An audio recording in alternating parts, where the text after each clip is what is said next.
Collusion of the Century, DOJ, CCP, and Big Media's Conspiracy to Take Down Miles Guo.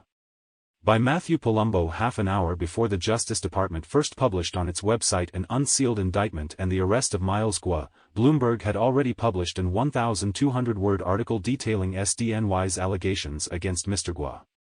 It's apparent that Bloomberg knew about this then still sealed indictment before DOJ released it to the public. Michael Bloomberg praised Wang Qishan, vice president of China and the first CCP official publicly exposed by Mr. Guo in 2017, as the most powerful man in the world. With a background like this, it's unsurprising that the outlet was tipped off in advance about the CCP's latest attempt to take down Guo, with the help of traitors inside the DOJ.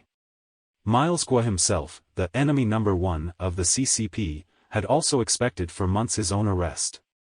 When the CCP infiltrated DOJ manipulated Mr. Guo's bankruptcy proceeding and installed Luc Despens as the DOJ-appointed trustee, Despens used this opportunity to attempt to extort $250 million from Mr. Guo, threatening to send Miles to jail using his connections at the DOJ, SEC, IRS, and the court system. A partner at Paul Hastings LLP, Despens is an exposed CCP proxy whose law firm is blessed with billions of dollars annually representing CCP's state-owned enterprises. This is the collusion, happening right in front of our eyes, a conspiracy by traitors inside our federal government working with Wall Street billionaires and the CCP to take out their most feared man, Miles Guo, who gave up his family's security and billions of dollars in assets in China only to dedicate his entire life to the eradication of the CCP. They hate Miles Guo for the same reason they hate President Trump, General Michael Flynn, the J6 political prisoners, and other patriots. They hate us because we want to be free.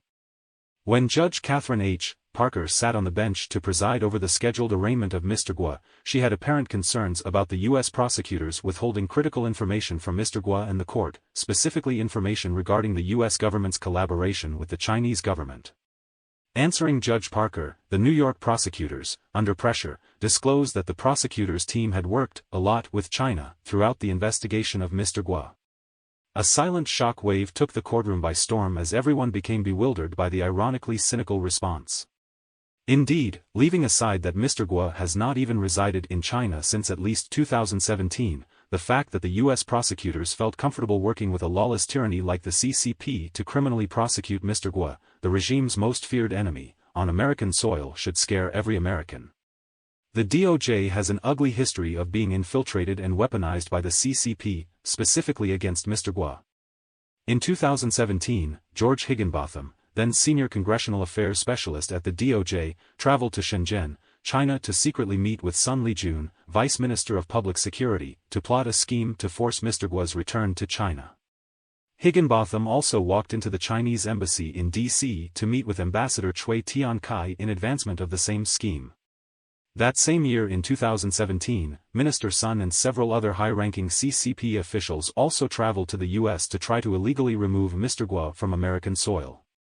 But Sun and Higginbotham are simply pawns of someone much more powerful. When President Xi met with President Trump in 2017, she personally requested Mr. Guo's return to China, even offering a new assistance package to North Korea in exchange. In the 6 years following 2017, the CCP has infiltrated law firms, attorneys, and judges involved in the regime's unrestricted lawfare against Guo, hacking the computers of the law firm preparing Guo's political asylum application and compromising judges and lawyers, including Barry Ostrager and Luc Despens. Given the DOJ's own infiltration and the CCP's relentless attacks, the public ought to ask, what is the extent of the DOJ's collaboration with the Chinese government in Mr. Guo's prosecution? Without a doubt, the malicious prosecution of Miles Guo by the Southern District of New York and the SEC sparked more controversy about the DOJ's own infiltration by the CCP than the merits of the baseless allegations. Working in any capacity with the Chinese government regarding Mr. Guo's case would be the modern equivalent of the U.S. government working with the Nazis to persecute Jewish Americans during World War II. Furthermore, the circumstances surrounding Mr. Guo's arrest at 6:33 a.m. on March 15 couldn't be more suspicious, hours after Mr. Guo's arrest at around noon, when no one but FBI agents were inside Mr. Guo's 18th-floor residence, a fire of still yet unknown origin broke out and caused severe damage to the property.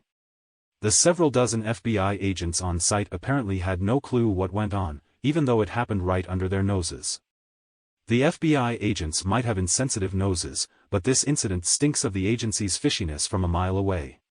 Perhaps they found information inside the apartment that are detrimental to the CCP, so they let it disappear out of convenience. Whatever the true intent, one thing is clear: a well-maintained luxury residence at the heart of New York does not lit itself on fire. Yet, with the agency announcing its own investigation into the fire, we will probably never get to know the truth. The CCP is the #1 threat to U.S. national security, and they are being helped from within by traitors inside our own government.